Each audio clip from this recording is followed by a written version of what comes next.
what we did was we built a scorecard for product supply. That's our supply chain, our manufacturing plants.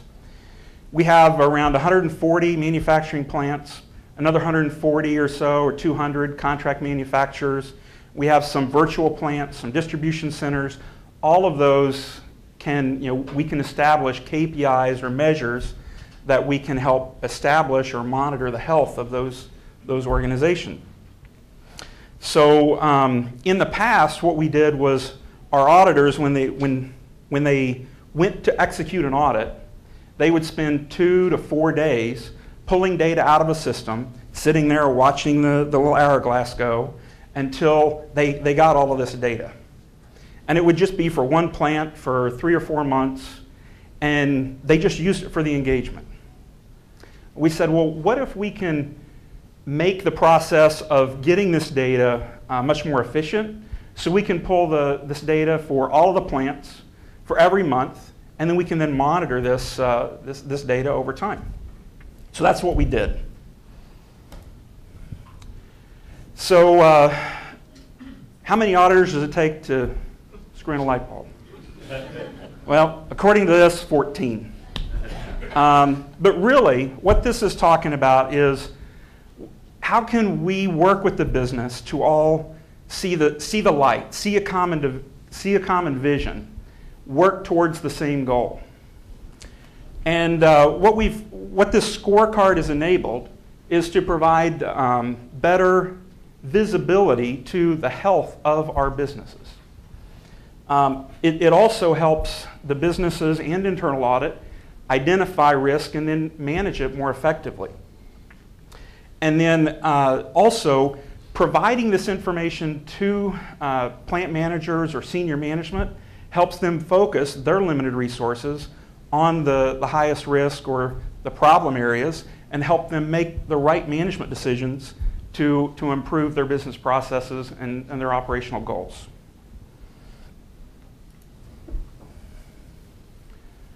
So how do we do that? Before we could actually build the scorecard, we ran into some problems.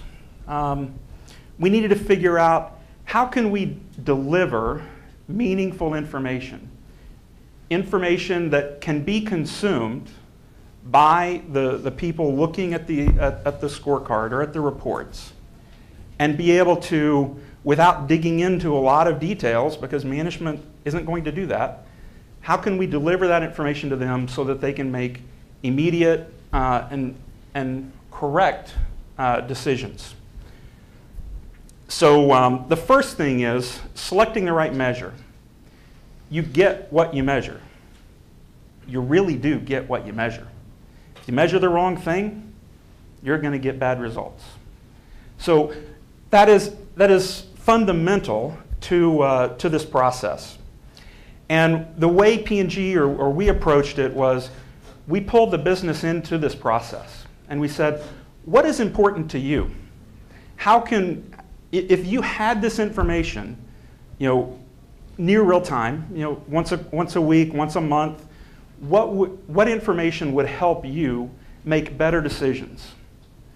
And we merged that with information that we used very, very frequently in our audits, and said, let's build a scorecard that can meet the business needs and meet internal audit needs. Once you find the measures that you want to gather, the hard part starts, okay? And that is getting the data. We have 50 SAP systems, roughly. And each of those SAP systems, they're kind of configured the same, but some are a little bit different, right? So we have regional manufacturing boxes, and the Latin America product supply box is just a little bit different than North America. So just because we found the right data source in one region, we would have to then go validate that the data is still right and maybe make adjustments for the other regions. But really, finding the data is one of the hardest things that we found in this project. We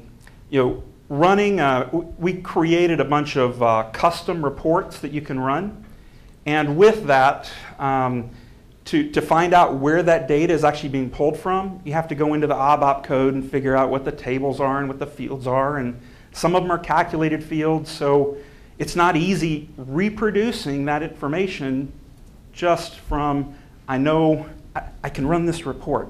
Why can't I actually get it out of the system very easily? And the reason that was important is running an SAP report is helpful, but it's not automatable. It's not automatable. Is that even a word? So what we chose to do as our technology was we used ACL, the desktop version, to analyze the data that we gather, but we use direct link to extract the data from SAP so that we can script basically the entire process. The only thing we chose not to script was the ID and the password. So a person has to sit down, they start the script, they put in the parameters to begin it, they walk off, a day later they come back and it's done. And you do that 2 or 3 times, so about 3 or 4 days later, we've gathered all of the data for an entire month for all of our plants. So that was some of our challenges. So I wish we would have known this when we started. So this is hindsight, looking back. What process did we really follow? And this is somewhat theoretical, but it really starts with identifying the business need. What is the goal? What's the objective?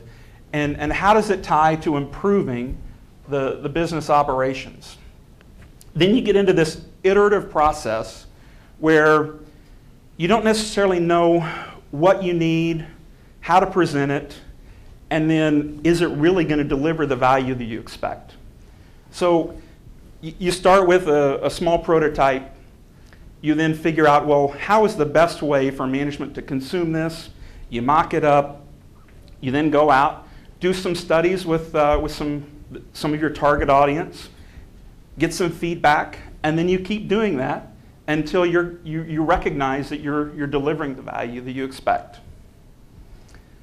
Once you've proven that the process or the outcome is really going to be valuable, then you can then start automating it. If you start automating too soon, then you're going to have a lot of rework. So let's get it right first, and then we can start automating and validating that the data is right.